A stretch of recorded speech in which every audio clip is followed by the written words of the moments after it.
Hi, I'm Roger Mashad. At Franklin Templeton Investments, we believe that citizens need to be informed about the resources that can help make higher education more affordable. That's why we're proud to support programming produced by the Caucus Educational Corporation and their partners in public television. Funding for this edition of One-on-One with Steve Adubato has been provided by Sun National Bank, QualCare Inc., a local managed care company covering 750,000 New Jersey residents. New Jersey Manufacturers Insurance Group, auto insurance, homeowners insurance, and banking under the principle of stewardship. PSE&G, committed to improving New Jersey's economy and strengthening its communities. Fedway Associates, Inc., the Russell Berry Foundation, and by Cohn Resnick, providing accounting, tax, and advisory services for more than 90 years. This is One-on-One. When you first heard that they were doing Charlie Rose and Gayle King, didn't you go, what? People like laughing at others, so I don't mind if the other is me. See, you go right into the character. That's what it is. I'm bringing families together a half an hour each week. Man, I'm doing something special. And so I do feel successful.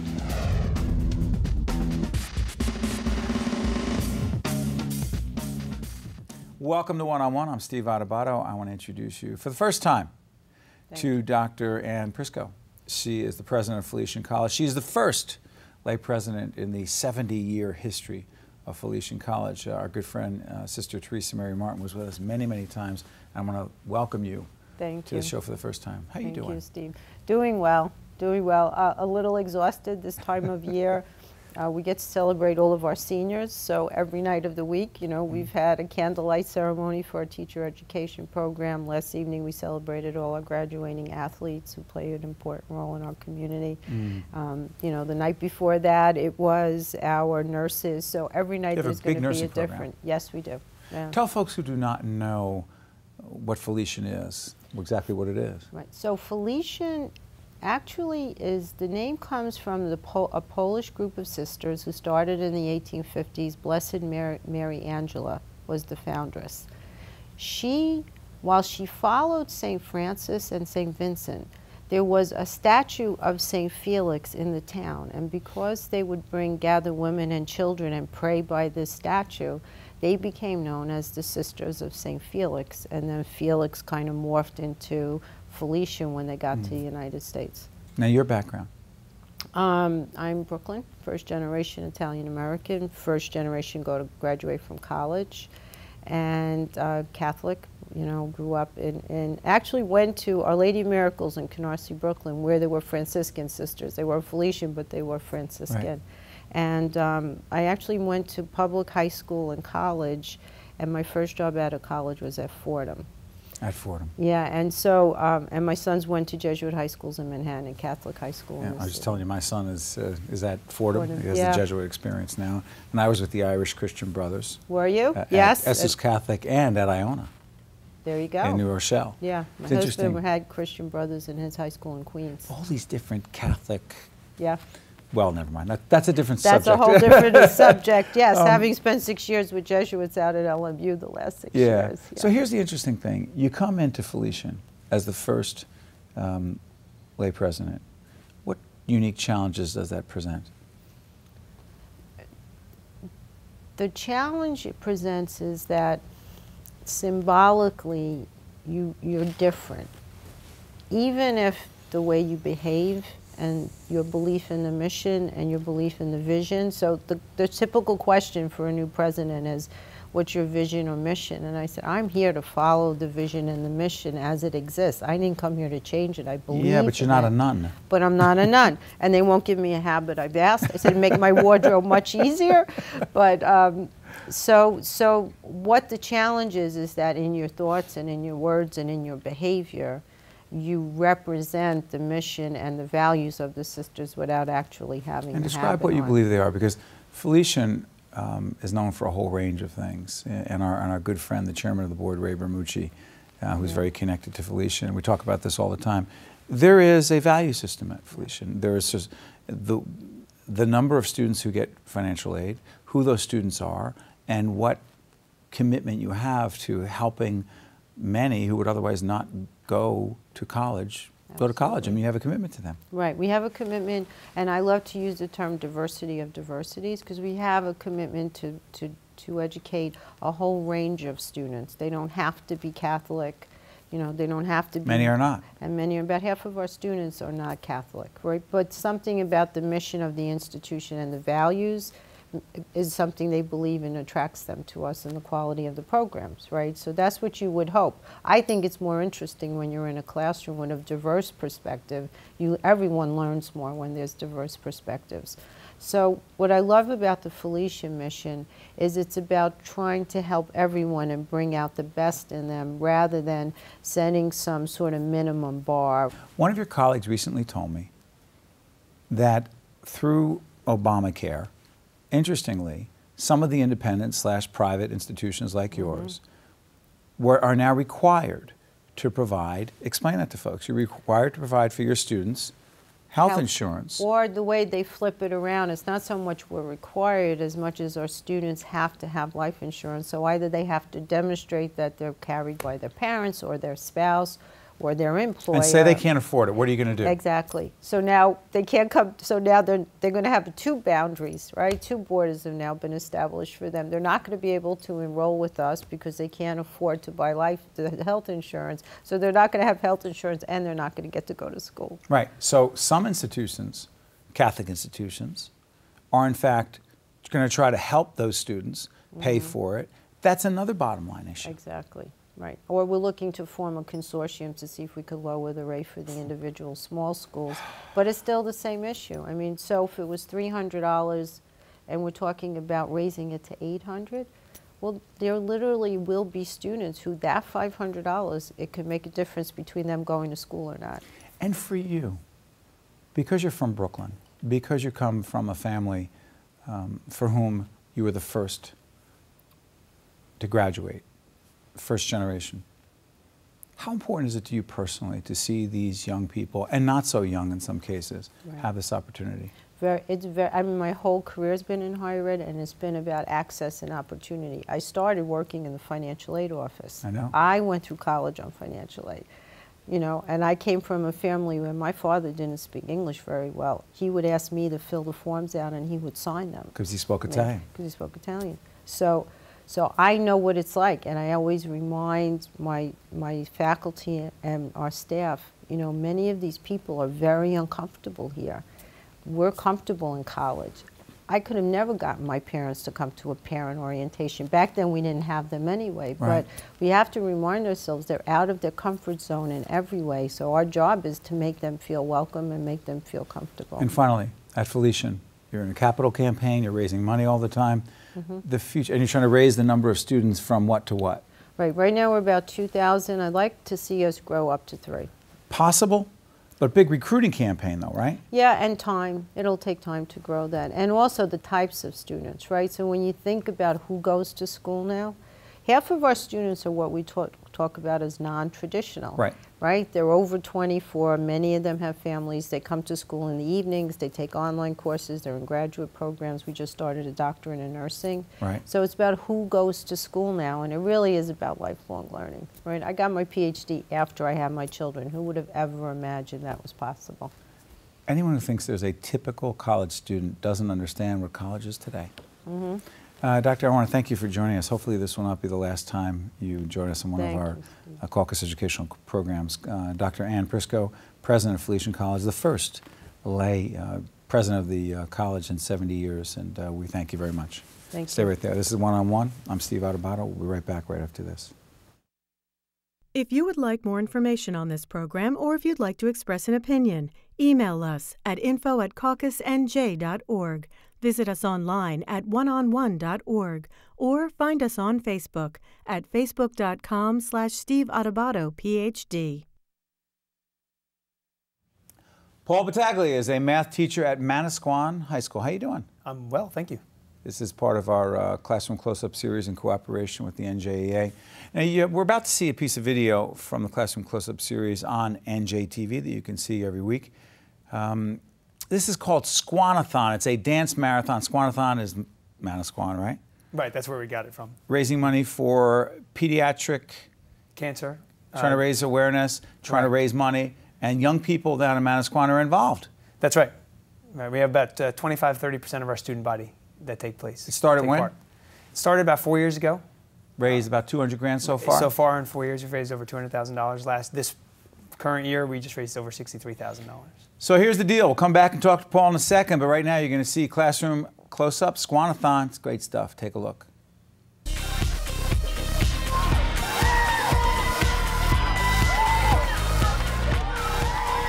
It's 8 o'clock on a Friday night, and hundreds of Manasquan High School students pour through the gym doors, not for a sporting event, but for the 3rd annual Squan-a-Thon.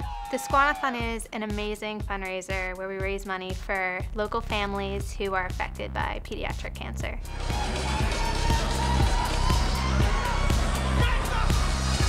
We have a goal for our students to reach $200. And in order to participate in tonight's event. So they have all raised a minimum of $200. And some of them have gone far above that. I think my total this year is about 900.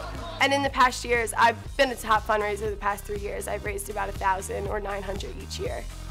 What you see in these students is a sense of accountability, that once they've decided to do this, they don't want to back out. They don't want to look bad. They don't want to quit. And you learn a lot about their resolve, things that you might not necessarily see, you know, between 7 o'clock and 3 o'clock during the day. Some of the chemos make me lose my hair. Due to my hair loss, I've developed quite a cool hat collection though. This time around fighting cancer has been really hard on my family. My mom had to quit her job again, and we spent so much time driving back and forth to the hospital, I usually don't know what day it is. 5 years is an awfully long time, but I know in the end, it'll all be worth it. So if I can beat cancer, you can certainly get over failing algebra, not making the team, or your girlfriend breaking up with you, or vice versa. Whatever big, horrible problem you have, whatever it is, life always gets better. Thanks for listening, and have a great night.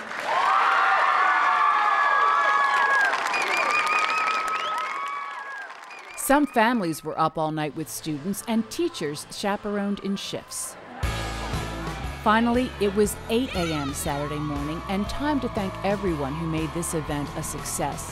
The students raised $46,501.79 for pediatric cancer families. I'm thinking about having to stay up tonight for all night long, and I think, why am I doing this? But in the morning, when we raise the numbers and we have our final speeches, it's a great feeling. We thought that if we chose the right people that first year and really explained to them the mission and what we were trying to do and the kind of passion that we needed them to have, that it would create a snowball effect. And we kind of, went on a whim from there and just had a little faith. Kids are looking to help in any way possible, and it's just that giving nature that you begin to see. It just makes you really proud. Amazing. Thank you. So it's really the work of the kids. They've just been phenomenal. They've embraced it. What do you think it does for them? I think it gives them a sense of belonging. I think it gives them a purpose that they can set their sights on, stick to, and it gives them a goal. There's an end means that they're trying to achieve, and it gives them a greater sense of volunteerism. What's it do for you? It just makes me proud. It makes me proud to know that in the country that we live in the world and the times that we live in, that we have not just one or two, but we have a large number of people trying to make a difference. As an educator, I mean, again, through this series, we've talked to dozens and dozens of educators who come at this from so many different perspectives, who have different areas of expertise. Your expertise is not in fundraising. It is not. But you're a good fundraiser. You're a good organizer. You're a good team leader. Has it brought you closer to these students? I think so. You get to see, they get to see me in a different light. I get to see them in a different light. You get to see each other under various stresses and out of the traditional classroom environment. Yeah. And in a way that maybe they didn't even bargain for, and I didn't bargain for at the beginning. Is it part of teaching? Oh, without a doubt. That is part of teaching? Without a doubt. How so? Because teaching is about empowering young men and women to reach new heights. It doesn't have to happen in a math classroom. It doesn't have to happen in an English classroom. why can't it happen in your community? You know, there's no reason why that can't happen, and so that's what we're trying to do. But the students who raise these dollars, they have to raise $200 minimum. Minimum $200. They could keep going if they wish. In what ways do they actually do it? I mean, they do it. Some of them just simply send out letters to relatives. Some of them need a little bit more assistance, so we set up canning dates at local supermarkets where they could bag groceries. This year, the committee who's in charge of planning it has talked about races, walks, car washes. So there's various ways that they could do it other than just pounding the pavement. Yeah. The children, the young man we saw there, tell us about him. Justin, he's a fighter. He's a warrior. Just How old is he? Manasquan, he's now 11, I believe. Manasquan High School, our trademark is the Warriors. And his sister was right there? His sister was one of our committee planners, and she was right there. Their whole family was right there, and he's battled his disease for about 3 years. How's he doing right now? And he's doing fantastic now. He's in remission. What do you? I was trying to, you know, imagine what it might be like for those students and for him that night. What was it doing for him that night, you think? You know, I think he was happy to tell his story. I think he loved being a part of the event. He loved being included. The prior year, we actually had some of his 6th grade friends at the event. And I think for any cancer patient, what they would tell you is they need support. And if they have support, they'll get through it. Final question before I let you out of here. To other educators, other people in school systems who see what you're doing and say, hey, that's terrific, but I can't do that. By the way, in the 4 years that you've been doing this, you've raised over $200,000 to raise money for pediatric cancer. They say, hey, that's great for you, but I couldn't do that, you say? Then you're not doing enough. You have to do more, because it could be your child, it could be my child, and you'd want to know that people were doing everything they could out there. We owe? Do we owe? Do we owe it to try to do this? Without a doubt. And it's doable? It's very doable. The will is there? You know what, we didn't have a plan other than the plan to make this thing get off the ground, and now that we see the effect it's had, it's very doable. And for those who believe that high school students are simply too self-centered and apathetic to care about anyone else other than themselves, you say? Disagree. Yeah. They need a little nudge too, and that's why we have great educators like you. Thank you. Paul Battaglia, a math teacher at Manasquan High School. You honor us by doing the work you do every day. Thank you. And you honor your profession as well. Keep doing it. Appreciate it. Appreciate you. Thanks for having me. This is One-on-One, part of the Classroom Close-Up series. Thank you very much. We'll be right back right after this. If you would like more information on this program, or if you'd like to express an opinion, email us at info@caucusnj.org. Visit us online at oneonone.org, or find us on Facebook at facebook.com/Steve Adubato, Ph.D. How beautiful is she? Aw, this is why I like to come here. Oh, just so I can say nice things about you? Yes, compliments. Saranne Rothberg's in the house. She's the founder and chief executive officer of the ComedyCures Foundation, and you are a stage 4 cancer survivor. I met you through the Russ Berry Awards for making a difference. You gave me an award. Yep, So yep. I'm I didn't forever. give you. Russ and Angelica Yeah. Berry did, and I just happened to be the MC. And then we got to co-MC. Yeah, and I just thought, oh my God, she's just the best. But here's the thing. I want everybody to know what the foundation is. I want them to log on to the site, and I want them to get everything they can from it. Go ahead. ComedyCures.org, ComedyCures.org. Okay, so basically, the afternoon that I was diagnosed with cancer, it was late on a Friday, and they said, I'm sorry, you have cancer. Our cancer team has gone home. Can you come back on Monday? And I was just devastated. But I remembered the life of Norman Cousins, the pioneer of therapeutic humor. And basically, he is known as the man who laughed himself well. So I left the hospital and I went to the video store and I got every single stand-up comedy tape that they had. And I put my little 5-year-old at the time to sleep, and I collapsed on the floor crying. And I just thought, how am I gonna do this? I mean, I'm a single mom going through a divorce, and I have this terrible cancer, they're telling me. How am I going to do this? And I remembered the life of Norman Cousins from a book called Anatomy of an Illness. And in that book, it talked about how he used humor to uplift his spirits, and his body had this incredible reaction to the laughter, which we now know from all the science, but at that time, in February 1999, nobody was really talking about it. So I realized after watching one comedy tape after the next, you know, and all the greats, I did Eddie Murphy and Whoopi Goldberg and Robin Williams and Jackie Mason, Bill Cosby, that the guy was right. That when I was laughing, it was, oh wow, this is me. I could still laugh. And when I was diagnosed, it was like, you've got cancer. And I stopped breathing. But when I was laughing, ha, ha, ha, I could breathe again. And then I was like, you know what? I can do this. So the next morning when my daughter woke up, I hadn't been asleep, and I just said to her, you know what? We are going to make an appointment to laugh every day, and we're going to be humor buddies, you know? And I didn't say the word cancer at all. I just showed her the tumor, and I just said they're going to take it out, and she was like, ew, good, okay. And then that was it. That's how it started. But it wasn't until my first chemo treatment where I threw this chemo comedy party, and I saw everybody laughing and having a good time in the chemo room from the 6 hours of comedy and the sparkling cider, that I went, you know what? This is a nonprofit organization. This is why I'm here. We have to create something, the foundation, ComedyCures.org, that will bring therapeutic entertainment around the world to kids and grown-ups living with illness. I want folks to know when they log on to the website, okay, beyond the fact that they can get this, you know I've had mine on for the last many years. And because, unfortunately, there are some friends that we have. Sure. And you sent me a bunch last time, and I've been able to give them to some friends who are, need to live, laugh, and love. Yes. Right? Those are the three key things to remember. But they go on the website, and they can see fun things, but getting you, do people get you? Yes. So the way it works is we have a whole host of programs. So if you just want to see us in action, you can go, well, ComedyCures.org is where you start. You can join us on Facebook, and all day long we're posting fun things just to help make the day be a little more joyful. And that's, you know, Comedy Cures and Saranne Rothberg, either which you can get to us either which way. And then if you go on YouTube, then we actually have clips where people can actually hear funny comedic stuff. It's all clean. Oh, that's Laughing Lunch. That's a program you can come to if you hurry up and sign up. It's free.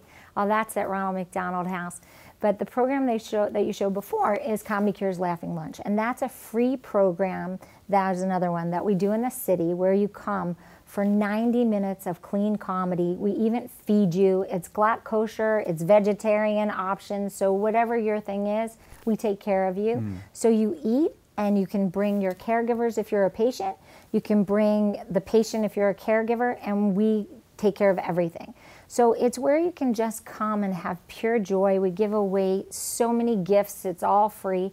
And what we want to do is recreate what I did at the chemo comedy party, which was to show that you still have to go through what you're going through. I can't take away the journey, but what I can do is make it a lot more fun. And through our programs, and you know, we're way over 800 programs now, and we're over 850,000 people worldwide in many languages that we have served. So we do everything. Including military families. Military families, senior citizen homes, camps for ill kids, communities, battered women's shelters, orphanages. We work collaboratively with corporations and with community centers and hospitals and places where people are treated to create a community of wellness. And my journey is just one of the many. Oh, that was a program we did for the military reunification returning from Iraq. And that was in Myanmar, actually, with children in an orphanage. And what was so fascinating about that program was it was at the height of where we were really not in dialogue between the governments. And we got this visa and went in. And it was the first time in the history of a Comedy Cures show where nobody laughed. And I didn't know what was happening. And I asked the interpreter, what's happening here? And she said, they will never laugh at you because you're a foreigner unless you give them permission. And I was like, why? And they said, because you can get shot if you laugh at the wrong person. And it just broke my heart that children could be afraid to laugh. So we had them, they gave them permission in their language that they could laugh. And it was the biggest laughter I've ever seen in a children's program, because we let laughter ring, you know? So you love this. Oh my gosh, it's kept me alive. And you get so much out of this, and you give so much. Thanks, but we want to collaborate more. So we're open to corporations and hospitals, anybody, philanthropists, anybody that wants to help this vision continue. Laughter's contagious. Call me and let's play. They will. You're going to get calls and emails and everything after this. I can't wait. Thank you, my friend. Let's do it again. It means Anytime. I'm still here. You're for a long time, I hope. Amen. Thank you. One-on-One with Steve Adubato has been a production of the Caucus Educational Corporation, celebrating 25 years of broadcast excellence. Funding for this edition of One-on-One with Steve Adubato has been provided by Sun National Bank, Qualcare Inc., New Jersey Manufacturers Insurance Group, PSE&G, Fedway Associates Inc., the Russell Berry Foundation, and by Cone Resnick. Promotional support provided by the Star Ledger and NJ.com, and by the New Jersey Business and Industry Association. Transportation provided by Airbrook Limousine. One-on-One with Steve Adubato has been produced in partnership with St. Joseph's Healthcare System. A business relationship with Sun National Bank is the difference between night and day. A great energy rises from New Jersey. It's the pulse of industry, the tempo of technology, the pace of today's entrepreneurs, the best of tomorrow. It's the sound of progress, and we're the bank that's powering it. The financial fuel behind thousands of commercial and small businesses just happens to be Sun. We're Sun National Bank. The difference is night and day.